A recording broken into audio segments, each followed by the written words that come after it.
am a psychologist, forensic and clinical. I am also a researcher. This was not an area that I actually planned to get into. When I went to school to get my doctorate, I wanted to have a private practice and to treat children and their family members.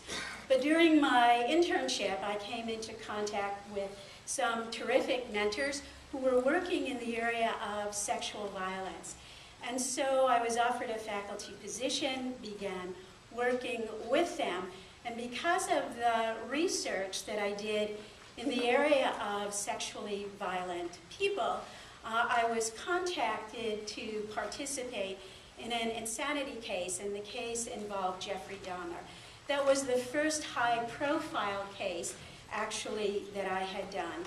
And I was retained in that case to educate the jurors as to what a paraphilia was, what a sexual disorder was, and to try to explain to the attorneys and to the jury how a person could have come to the point where they wound up killing many young men, actually dismembering them, as well as eating their body parts. And what that meant to the person, and why a person might do something like that. So that while my career, I thought, was going to take one direction, I wound up in a totally different direction. And there are people that, a term that they use is kind of a thrill killer. These are people who actually get excitement out of the act of killing. And then people who are really into power and control. And I would put Jeffrey Dahmer into that last category. When I asked him, I said, you're an attractive person. Why didn't you you pick these guys up, these young men up, and that's what he would do. He'd meet them in bars, and he would say to them, would you like to come home with me? And I'd like to take your picture. If you let me take your picture, I'll give you X amount of money.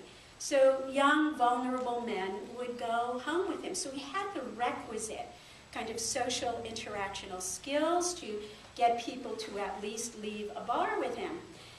And I said, well, why, you had those skills, why did you kill these people, And there were a couple of things that he said to me.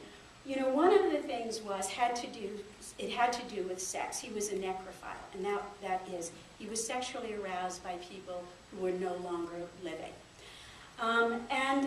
He said to me that it was difficult for him to perform sexually if a person actually was alive. So he had to render them unconscious, and what he did initially is he would give them tablets so that they would be unconscious, and then he would have sex with them, while they were in this unconscious state.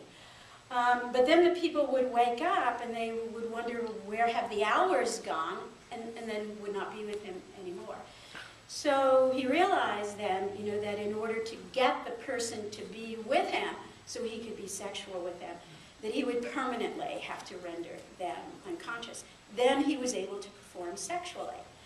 And asking him about, and then because he had total power and control then, because I know none of us have ever, I'm assuming none of us have ever had sex with a dead or unconscious person.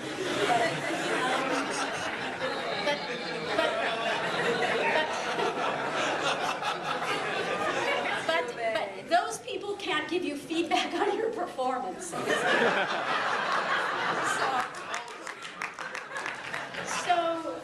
So at any rate, so he had total power and control. And forgive me, those of us who do this kind of work, we have to have a sense of humor.